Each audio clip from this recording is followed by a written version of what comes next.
नमस्कार, मैं भास्कर तिवारी। आप देख रहे हैं यूपीन्यूज़क्लिक.com। मैं इस समय हूँ अयोध्या जिले के हरंटीनगंज ब्लॉक के ग्राम सभा डी पूरे बीरबल में। हमारे साथ मौजूद हैं यहाँ प्रधान जी।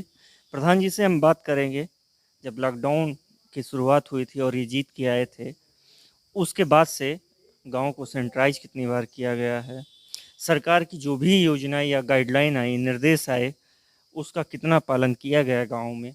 आशा बहू और एनम की तरफ से क्या गाँव में जांचें की गई, घर घर जाके लक्षण के पता लगाए गए कि नहीं लगाए गए। 5 साल में विकास योजनाएं क्या हैं इनकी, नाली खड़ंजा इत्यादि पे काम क्या करेंगे। जीतने के बाद, शपथ लेने के बाद, जल्दी ही शपथ होगी, अभी तो फिलहाल शपथ नहीं लिए हैं शायद, शपथ लेने के बाद किस काम को वरीयता देंगे, इसी सब पे हम बात करेंगे। प्रधान जी, आपका बहुत बहुत स्वागत है। पहले अपना नाम बताएं। सर, मेरा नाम है डॉक्टर राजेंद्र प्रसाद। मैं नेट पीएचडी हूँ, 4 विषय से पीजी हूँ। ये बताइए प्रधान जी, लॉकडाउन शुरुआत जब आप जीत के आए थे, जीत का सेहरा बंधा था, उसी के बाद से लॉकडाउन स्टार्ट हो गए थे और बहुत भयानक बीमारी से जूझा पूरा देश।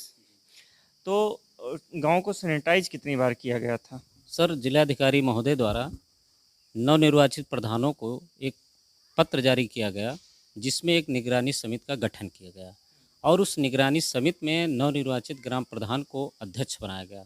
उस अध्यक्ष की कुर्सी पर जब मैं बैठा तो संबंधित लेखपाल हल्का के अजय तिवारी जी, मैंने सबको सूचित किया। आशा बहू को आशा बहु बुलाया। इनाम भी रही हूँ। हाँ, एनम भी रही हैं, आशा बहू भी रही हैं। सबको बुलवा करके हमने सर्वे लिया कि किस गांव में क्या स्थितियां हो हैं मौके पे, और वहां 2 बार मैंने पूरे ग्राम सभा का सैनिटाइज करवाया और खोजने के उपरांत हमारे यहाँ 2 पॉजिटिव केसें निकली और हमने स्वास्थ्य विभाग की टीमें बुलवा करके जांच भी करवाई 2 बार। जी। ये आशा बहु जब लक्षण का पता लगा रही थी तब हुआ था, ये पता चले थी? जी, जी। जब हम गाँव आ जा रहे थे सर्वे करके टीम लेकर के, तो उसमें जो है 2 केसें ऐसी मिली कि जहाँ पे खाँसी, बुखार, जुकाम से पीड़ित थीं और उनकी जाँच सैंपल जब आई तो पॉजिटिव आई। तब हम लोग पूरे व्यवस्था के साथ गाँव को पूरा सैनिटाइज किया, उनको रहने खाने की सारी व्यवस्थाओं को अलग करवा करके और पूरी देख-रेख के साथ हम लोग डटे रहे जब तक कि उनकी। क्वारंटाइन कराया गया। जी हाँ, क्वारंटीन करवाए और जब तक रिपोर्टें नेगेटिव नहीं आ गई, हमारी टीम हम लोग सब डटे रहे। जी। अच्छा, ये जो सैनिटाइज कराया गया था, इसकी दवा वगैरह जो है वो ब्लॉक से उपलब्ध कराई गई थी कि आप अपने खर्चे पे? सर, कुछ दवाएँ हमको मिली थी ब्लॉक से 1 बोतल, और जो कम पड़ गया तो सर मैं अपने व्यय से खुद लेकर आया हूँ और ग्राम सभा के प्रत्येक गाँव में, प्रत्येक घर को मैं। उसका पेमेंट कौन करेगा? पेमेंट सर मैं अपनी जेब से करूँगा। मैं एक पेशेवर अध्यापक हूँ। वो पैसा मैं अपनी जेब से देने के लिए तैयार हूँ, क्योंकि हमारा एक ही नारा है कि हम विकास करेंगे। उसमें अपने वेतन का 10% मैं हर महीने देता रहूँ। ग्राम सभा में लगा। जी, जी, ग्राम सभा में देता रहूँगा। सरकार की तरफ से और कोई योजना या कोई इस तरीके से आया, मास्क वगैरह भी खरीद करने? सर, इसके लिए तो हम धन्यवाद देंगे अपने साथियों को। साथियों ने मिल कर के हमको भी सुझाव दिया कि प्रधान जी, ऐसा है ग्राम सभा में आप निःशुल्क मास्क और सैनिटाइज वितरण करवा दीजिए। मैं स्वयं अपने दरवाजे पे अधिकांश लोगों को बुलवा करके अधिसंख्य लोगों को फ्री मास्क दिया, सैनिटाइज दिया, ताकि आप जो है इसके बारे में जानें, सुरक्षित रहें, कोरोना से आप बचें। जागरूक किए जाए। जी हाँ, जनता को हमने अपनी ग्राम सभा में जागरूकता के लिए बुला करके उनको बताया। विकास की बात कर लेते हैं। 5 साल की विकास योजना या विकास जो आ रहा है वो खा किस तरीके से तैयार है? सर, हमारे पास शासन द्वारा जो भी सूचनाएँ या जो भी विकास योजनाएँ आएँगी, वो तो हम शत प्रतिशत ग्राम सभा में उतारने का प्रयास करेंगे। लेकिन उसके बाद में हमारे पास कुछ प्राइवेट स्कीमें हैं। उस प्राइवेट स्कीम को हम एक स्वयं सहायता समूह चलाते हैं। तो एनजीओ टाइप? हाँ, एनजीओ टाइप का चलाते हैं। उसके तहत तमाम प्राइवेट स्कीमें हैं। बाकी शासन की जो भी स्कीमें आएँगी ग्राम सभा डेवलपमेंट के लिए, नाली हो, खड़ंजा हो, आवास हो, शौचालय हो या नल की व्यवस्था हो, पानी की भी, जी, हैंड पाइप है, बिजली है, सारी इन व्यवस्थाओं को तो हम सुचारू रूप से करेंगे। लेकिन उसके साथ तमाम ऐसी हमने देखा समाज में आज भी जुड़ी समस्याएँ हैं कि जिनको शायद लोकल एरिया में ग्राम सभा लेवल पर अगर जागरूक प्रधान होगा, तो वो उसको सॉल्व कर सकता है। जिसमें हमने देखा सर कि कुछ ऐसा होता है कि कुछ बालिकाएँ जो है पैसे के अभाव में या गार्जियन की जागरूकता के अभाव में शिक्षा नहीं ग्रहण कर पाती हैं। हमारी टीम या मैं खुद प्रयासरत हूँ कि ऐसे व्यक्तियों का, ऐसे बालिकाओं का ग्राम सभा में जाति धर्म से हमसे नहीं मतलब है, उनको हम फ्रंट पे लाएँ, उनकी मैं सहायता करूँ, उनको किताब की व्यवस्था शिक्षित करूँ, करें। शिक्षित करें और उनको समाज में एक स्थान दिलाएँ कि आप शिक्षा से ही आगे बढ़ सकती हैं। मतलब शिक्षा के बिना कोई आगे तरीका भी नहीं है बढ़। जी नहीं, शिक्षा ही एक विकल्प है, इसी के आधार पे हम आगे बढ़ सकते हैं और सरकार की योजनाओं को जान सकते हैं, लोगों को बता सकते हैं और ग्राम सभा का हम विकास कर सकते हैं। ग्राम सभाओं में जो सबसे पहले समस्या होती है वो नालियों खंजों की होती है। बरसात में जल भराव हो जाते हैं, नालियाँ भट जाती हैं, पानी नहीं निकासी नहीं होती है। इस पे क्या काम करेंगे?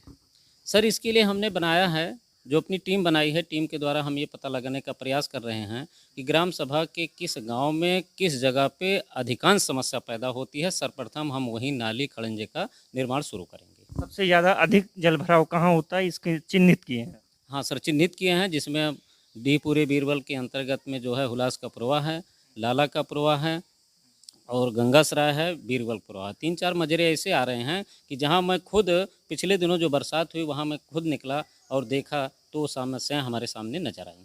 तो उनको दूर करने का मैं प्रथम दृष्टया प्रयास करूँगा।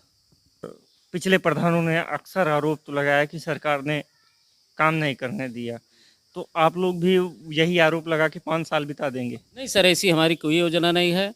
जनता ने हमें समर्थन दिया है सिर्फ काम करने के लिए। गवर्नमेंट बाधा नहीं पहुंचा रही है। हम लोग पिछले प्रधानों ने कहा कायाकल्पों में बजा के रखा, पंचायत भवन में बजा के रखा, 5 साल वो इसी में बिता दिए हैं। आप लोगों भी यही बिता देंगे? नहीं सर, ऐसी हमारी कोई मंशा नहीं है, ना मुझे सर इस तरह दिखता है, क्योंकि ना करने वालों के ढेर सारे बहाने होते हैं। हम सर मैंने विकास के नाम पे वोट मांगा है कि हम ग्राम सभा का विकास करेंगे। जनता ने सहयोग दिया है, उस पे खरा उतरने के लिए शासन की जो भी नीतियाँ होंगी, हम लोग ऑनलाइन थे, योगी जी के उससे जो है उसमें यही कही गई कि ग्राम सभा में जितना भी काम होगा सरकार सहयोग करेगी, करने वाले की इच्छा पे है। तो हम लोग तत्पर हैं, हमारी टीम तत्पर है। हम लोग जब योगी जी ने बैठक ली थी जी 28 तारीख, जी योगी जी सर बैठक लिए थे, सारे प्रधान यूपी के ऑनलाइन थे। उसमें उन्होंने खुल करके बताया कि जितना एक ग्राम सभा में हम पैसा देते हैं उतना हमारा विधायक नहीं पाता है, इसलिए ग्राम सभा का विकास करना, अगर जागरूक प्रधान होगा तो कभी सरकार के खिलाफ नहीं बोलेगा, क्योंकि सरकार ग्राम सभा के विकास के लिए कटिबद्ध है।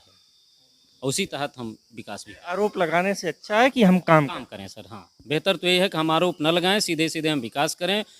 पैसा गवर्नमेंट दे रही है, केवल हमें सूझबूझ से काम करना है, उसी का परिचय देना है। मतलब हम 5 साल बाद अगर आएंगे तो ये सारी समस्याएं, जो नालियों की समस्या हमें दिखी या खड़ंजों इत्यादि की समस्या जो मुझे चुनाव के पहले दिखी थी, वो सारी समस्या तो नहीं दिखेंगी? नहीं सर, दिखेगी नहीं, पूरा 100% हम प्रयास करेंगे। अब यह है कि सफलता कितना मिलती है ये तो समय का सर इंतजार। कोशिश तो आप करेंगे ना? कोशिश करने वालों की सर कभी हार नहीं होती है, ये आप जान लीजिए। मैं प्रयास करूंगा, हर स्थिति से निपट करके उसकी समस्या का दूर करने का प्रयास करूंगा। बहुत बहुत धन्यवाद हमारे साथ जुड़ने के लिए। ये थे ग्राम सभा डी पूरे बीरबल के प्रधान जी, जिससे हमारी वार्ता हुई। इनका कहना है कि हम जब शपथ लेने के बाद सबसे पहले बालिकाओं को शिक्षित करने पे जोर देंगे, क्योंकि जब लड़कियां पढ़ेंगी तो आगे की घर को भी शिक्षित करेंगी, और शिक्षा सबके लिए ज़रूरी भी है। बिना शिक्षा के अगर हम विकास करना चाहें तो नामुमकिन है, क्योंकि शिक्षा ही विकास में सबसे अहम भूमिका रहती है। दूसरी बात कि जो भी रास्ते, जो भी नालियां हैं, उन्हें नालियों को साफ सफाई और दुरुस्त कराया जाएगा, पानी निकासी की समस्या ना रहे, और रास्तों को मुख्य मार्ग से जोड़ने का काम करेंगे। प्रधान जी ने एक वादा किया है कि 5 साल बाद आप जब आएंगे इस गांव में तो सारी समस्याएं ये दूर करने आपको दूर मिलेंगी, और जो बची कुची रहेंगी उसकी हम कोशिश कर रहे होंगे। हम भी यही आशा करते हैं कि जनता ने आपको जिस विश्वास के लिए चुना है उस विश्वास पे आप खरे उतरें। धन्यवाद।